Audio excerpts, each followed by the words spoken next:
नमस्कार, मैं हूं अंजलि और आप देख रहे हैं सत्य अग्नि न्यूज। आज हम फिर आप सबको मिलवाने जा रहे हैं ऐसी शख्सियत से जिन्होंने हर विषय पर अपनी भावनाओं को हमारे बीच प्रकट किया है। जी हाँ दोस्तों, हम बात कर रहे हैं मुंबई की जानी मानी हस्ती डॉक्टर राम पुनियानी जी की, जो Indian institute of technology Mumbai के साथ संबंधित बायोमेडिकल इंजीनियर के एक पूर्व प्रोफेसर और पूर्व सीनियर मेडिकल अफसर हैं। आज इन्होंने सभी धर्मों के संस्कृति, विचार, भेदभाव के बारे में अपनी भावना प्रकट की है। पुनियानी जी का यह मानना है कि आज हमारे देश में धर्मों के नाम पर दंगे हो रहे हैं, जाति विवाद जैसी समस्याएं उत्पन्न हो रही हैं।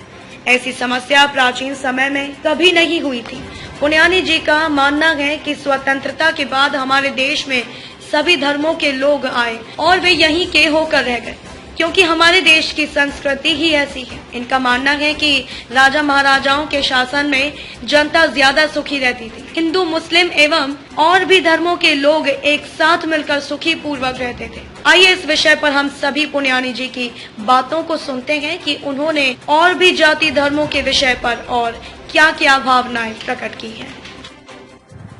ये सांप्रदायिक इतिहास क्या होता है? सांप्रदायिक इतिहास में राजा को उसके धर्म के आधार पर प्रस्तुत किया जाता है।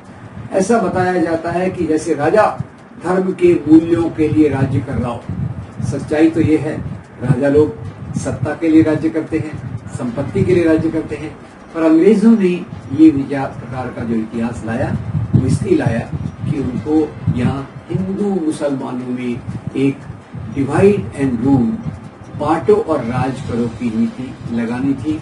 इसलिए उन्होंने हिंदुओं के मन में मुसलमानों के लिए नफरत पैदा करने की शुरुआत की, मुसलमानों के मन में हिंदुओं के लिए नफरत पैदा करने की शुरुआत हुई और यहीं से सांप्रदायिक राजनीति की शुरुआत होती है। वैसे देखा जाए तो जैसे मैंने कहा, पंडित जवाहरलाल नेहरू अपनी किताब डिस्कवरी ऑफ इंडिया में जो बात बताते हैं, उसी बात को यहाँ एक बहुत बड़े जो फिल्म मेकर है श्याम बेनेगल, उन्होंने अपने एक बहुत बड़े सीरीज भारत एक खोज में इसी बात पर ज्यादा जोर दिया है कि कैसे हिंदू मुसलमान यहाँ मिलकर रहते थे। और ये मिलकर रहने में मैं बहुत सरल चीजें आपको बताना चाहूंगा। अभी तो एक ऐसा वक्त आ गया है कि जहाँ हमारे शहरों के नाम बदले जा रहे हैं। आपको याद होगा अभी इलाहाबाद का नाम बदलकर प्रयागराज कर दिया गया, फैजाबाद का नाम बदलकर अयोध्या कर दिया गया, मुगल सराय जंक्शन का नाम बदलकर पंडित दीनदयाल उपाध्याय कर दिया गया। तो इस पर एक मैं आपको मजेदार वाकया बताना चाहता हूँ कि एक पत्रकार मित्र भारत के बड़े इतिहासकार इरफान हबीब का इंटरव्यू लेने गए। उन्होंने हबीब साहब को पूछा, बताइए ये शहरों के नाम क्यों बदले जा रहे हैं? तो इरफान हबीब अपने इतिहास की समझ से बताते हैं कि भारत की जो सभ्यता संस्कृति है ये तो मिली जुली है, पर ये जो अभी की सरकार है ये यहाँ की संस्कृति में जो मुसलमानों का योगदान है, जो इस्लाम का योगदान है, उसको हटाना चाहती है। फिर इरफान हबीब साहब एक मजाक में पूछते हैं, अगर ऐसे ही करना पड़ेगा तो बहुत लोगों के नाम बदलना पड़ेगा। जिन लोगों का नाम शाह है, शाह, वो नाम को अब क्या बदल के करेंगे? क्योंकि शाह शब्द भी पर्शिया से आया तो मुझे याद आया कि यहाँ बहुत सारी हमारी जो खाने पीने की परंपराएं हैं, ये परंपराएं भी मिली जुली है। आपको सुनकर आश्चर्य नहीं होना चाहिए कि हमारे बीच में बहुत हमारी जो फेवरेट बिरयानी हम सब उसका आनंद लेते हैं। सुनकर एक मुंह में पानी आ जाता है। ये बिरयानी भी ईरान से आई। ईरान में इसको बिरयान कहते हैं, यहाँ आके उसको ज्यादा मसाले डाल के टेस्टी बनाया गया और बिरयानी सबका प्रिय भोजन है। ऐसे ही जो यहाँ की हमारा संगीत के क्षेत्र में आप देखें तो संगीत के क्षेत्र में हिंदुस्तानी क्लासिकल म्यूजिक, हिंदुस्तानी शास्त्रीय संगीत एक अपना बहुत बड़ा मुकाम रखता है दुनिया के संगीत के इतिहास में। और इसमें आप देखेंगे एक तरफ पंडित रविशंकर अपना योगदान देते हैं, दूसरी तरफ उस्ताद बिस्मिल्लाह खान अपना योगदान देते हैं। और जब मुझे उस्ताद बिस्मिल्लाह खान की याद आती है तो मैं बताना चाहूंगा कि उस्ताद बिस्मिल्लाह खान जो एक महान शहनाई वादक थे, जिनको भारत रत्न दिया गया, वो हिंदुओं के पवित्र शहर बनारस में हिंदुओं की पवित्र नदी गंगा के किनारे हिंदू मंदिरों की सीढ़ियों पर बैठकर अपने संगीत का सृजन करते थे, अपने संगीत को बनाते थे। ये हमारे शास्त्रीय संगीत की बात हो गई। और फिल्मी संगीत के तो आप पूछे ही मत। फिल्मी संगीत में तो मैं केवल एक ही उदाहरण दूंगा। वो उदाहरण है कि अभी बीबीसी ने जो NRI Indians, non resident Indians, जो दूसरे देशों में रहते हैं, उनका एक सर्वे दिया। सर्वे क्या था बताइए? हिंदी फिल्मों के 10 महत्वपूर्ण आपके प्यारे भजन कौन से हैं? अब जब ये इसका नतीजा आया तो बहुत खुशी हुई, हैरानी भी हुई। और ये भजनों में 7 भजन मोहम्मद रफी ने गाए हैं। उसमें कईयों ने संगीत नौशाद अली ने दिया है और इसके लिखने वालों में कई मुसलमान कवि भी हैं। एक प्यारा सा उदाहरण मैं आपको दूंगा जो शायद नई जनरेशन को नहीं पता होगा, पर हमारी जनरेशन के समय एक बहुत प्यारी फिल्म चल रही थी, बैजू बावरा। बैजू बावरा में एक बहुत प्यारा सा भजन है, मन तड़पत हरि दर्शन को आए। मन तड़पत हरि दर्शन को आए। इनके लिखने वाले का नाम है शकील बदायूनी, गाने वाले का नाम है मोहम्मद रफी और संगीत देने वाले का नाम है नौशाद अली। इससे ऊपर भारत में मेल जोल की परंपरा के बारे में मैं आपको क्या बताऊं। खैर, मेल जोल की परंपरा का उच्चतम बिंदु तो हमारे धर्म की परंपराओं में मिलता है। जिस धर्म के नाम पर आज खून की नदियां बहाई जा रही है, उस धर्म के अंदर ऐसी प्रवृत्तियां निकली जिन्होंने हिंदू मुसलमानों को एक दूसरे से जोड़ा। और ये जोड़ने का आधार था धर्म के नैतिक मूल्य, एक दूसरे का आदर। और इसके 2 उदाहरण हैं। एक जैसे हिंदू धर्म की संत परंपरा, कबीर, तुकाराम, नामदेव, नरसिंह मेहता। और इन संतों को मानने वाले हिंदू भी हैं, मुसलमान भी हैं। दूसरी तरफ देखिए, सूफी संत की दरगाह हमारे बंबई के पास हाजी अली है, हाजी मलंग है। देश भर में दरगाहें फैली हुई है। और दिल्ली में निजामुद्दीन औलिया की दरगाह, अजमेर में ख्वाजा गरीब नवाज की दरगाह। इन दरगाहों पर भी जाने वाले केवल मुसलमान नहीं है, ये दरगाहों पर भी मुसलमान भी जाते हैं, हिंदू भी जाते हैं, क्योंकि इन संतों ने धर्म के मर्म को पहचाना। और वो धर्म का मर्म है, संत कबीर ने जो अपनी एक प्यारे दोहे में कहा, पोथी पढ़ पढ़ जगमुआ पंडित भयान होए, ढाई आखर प्रेम के बड़े सो पंडित होए। इसी बात को हमारे महाराष्ट्र के साने गुरु जी ने एक प्यारी प्रार्थना के रूप में रखा, वही है एक धर्म सच्चा, जगत से प्रेम सिखलाए। है ये मध्ययुगीन काल की बात हो गई। अब हम आते हैं आजादी के आंदोलन में। आजादी के आंदोलन में भी अगर आप देखें तो एक तरफ सामाजिक परिवर्तन हो रहे थे, दलितों के बीच में शिक्षा जा रही थी, स्त्रियों के बीच में शिक्षा जा रही थी।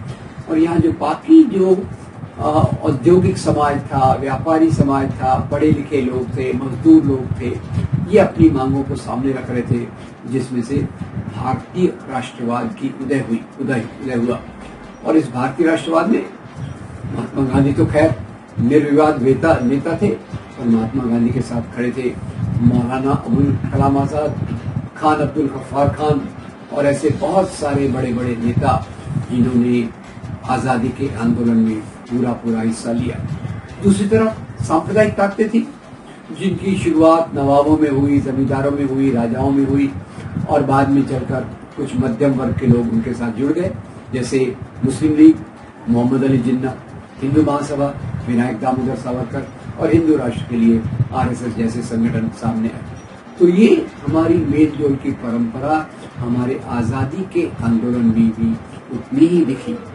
गांधी ने जिस प्रकार से अपने धर्म के आधार पे लोगों को जोड़ा, खुद को हिंदू कहा और कहा मेरे हिंदू धर्म की समझ में सब धर्मों के नैतिक मूल्य आना चाहिए, तभी वो वास्तव में एक हिंदू धर्म बनेगा।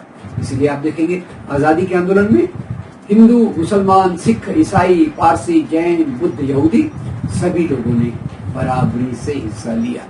तो जहाँ एक तरफ हमारा जो आजादी के आंदोलन के प्रतीक के रूप में इंडियन नेशनल कांग्रेस आई, तो उसके अध्यक्षों में कई WC बैनर्जी क्रिश्चियन हैं, कभी कोई मुस्लिम उसका अध्यक्ष बन रहा है, मौलाना अबुल कलाम आजाद कांग्रेस के अध्यक्ष 5 बार थे। सबसे ज्यादा जो कांग्रेस के अध्यक्ष रहे वो मौलाना अबुल कलाम आजाद थे, जो 5 साल तक थे। और शुरुआती में बदरुद्दीन तैयब जी, ये भी कांग्रेस के बहुत बड़े लीडर थे, जिसने पूरे देश के आजादी के आंदोलन का नेतृत्व किया। तो खैर, जहाँ एक तरफ भारतीय राष्ट्रवाद की कल्पना ऊपर आई जिसने लोगों को जोड़ा, दूसरी तरफ धर्म के नाम के राष्ट्रवाद ने लोगों को बांटा। 2 राष्ट्र का सिद्धांत आया कि मुस्लिम अलग राष्ट्र है, हिंदू अलग राष्ट्र है, और इसी आधार पे फिर बाद में चलकर पाकिस्तान बना। और दूसरी तरफ हिंदू राष्ट्र की बात हुई, और इनके पर चलकर महात्मा गांधी, सरदार पटेल, जवाहरलाल नेहरू, इन्होंने भारतीय राष्ट्र की बात की। सुभाष चंद्र बोस हो, भगत सिंह हो, अंबेडकर हो, इनमें से कई कांग्रेस पार्टी के मेंबर नहीं थे, पर उन्होंने जो राष्ट्रवाद की कल्पना रखी, वो राष्ट्रवाद की कल्पना गांधी, नेहरू, पटेल के राष्ट्रवाद की कल्पना से बिल्कुल मिलती थी। तो आज दोस्तों हम इस मुकाम पे खड़े हैं जहां नफरत के जहर के कारण समाज में लगातार दंगे करवाए जा रहे हैं, और इन दंगों के कारण समाज में ध्रुवीकरण हो रहा है। और जो हमारी गंगा जमनी तहजीब थी, मिली जुली संस्कृति थी, हमारा जो मिला जो जीवन था, उसके बीच में नफरत की दीवारें डाली जा रही हैं। तो मेरी समझ ये है, मैं आपसे अपील करना चाहूंगा कि नफरत की दीवारों को तोड़ना बहुत जरूरी है, और इन नफरत की दीवारों को हम मोहब्बत के पुल से ही तोड़ सकते हैं। धर्म का जो मर्म है, मानवता से प्यार, उसी के आधार पे हमें अपने समाज को बनाना है। और जो समाज के मुख्य मुद्दे हैं, रोटी कपड़ा मकान, बिजली सड़क पानी, शिक्षा स्वास्थ्य नौकरी और हमारे नागरिक अधिकार, उस आधार पे देश को ले चलना है। और वही एक हमारे आजादी के आंदोलन के शहीदों को, आजादी के आंदोलन के नेताओं को वो एक सच्ची श्रद्धांजलि होगी। उसी रास्ते पर चलकर हम एक ऐसा समाज बना सकते हैं जिसका सपना हमारे संतों ने देखा, जिसकी कल्पना हमारे आजादी के आंदोलन के लीडर्स ने की, और उसी आधार पे हमको अपने देश को आगे ले चलना है, ताकि हम एक तरक्की के रास्ते पर चलें, खुशहाली के रास्ते पर चलें। और आजादी के पहले 50 साल में जो यहाँ नींव डाली गई मॉडर्न एजुकेशन की, आधुनिक शिक्षा, आधुनिक इंडस्ट्रीज, और उसमें अगर आप देखें तो इतने अच्छे इंस्टीट्यूशंस बने, साइंटिफिक इंस्टीट्यूशंस बने, CSIR बना, फिर IITs जैसी चीजें बनी, स्पेस एटॉमिक रिसर्च के लिए चीजें बनी, सिंचाई के लिए बांध बनाए गए, फर्टिलाइजर के लिए फैक्ट्रियां बनाई गई। वो रास्ते पर हमको फिर से आने की जरूरत है। आज देश के माहौल में नफरत फैलाई जा रही है, और आम लोगों के सवाल को पीछे हटाया जा रहा है। महात्मा गांधी कहते थे, समाज की नीतियां बनाते समय आपके दिमाग में कतार का आखिरी व्यक्ति दिखना चाहिए, जो सबसे गरीब है, जिसके पास सबसे कम क्षमता है, उसी के सहारे हमारी नीतियों का निर्माण होना चाहिए। मैं उम्मीद करता हूं कि हम इस मिलीजुली परंपरा को जागृत करेंगे, मजबूत बनाएंगे, ताकि एक मजबूत समाज बनकर पूरे दुनिया में एक अच्छा स्थान प्राप्त कर सके। आपका बहुत धन्यवाद। Thank you. अगर अभी तक आप लोगों ने हमारे चैनल को सब्सक्राइब नहीं किया है तो सबसे पहले इसे सब्सक्राइब कर ले, साथ में रेड कलर के बेल आइकन को दबाएं, जिससे कि रोजाना देश विदेश की खबरें आप तक पहले पहुंच सके। साथ में आप अपने सुझाव को हमारे कमेंट बॉक्स में भी लिख सकते हैं और इसे ज्यादा से ज्यादा शेयर करें।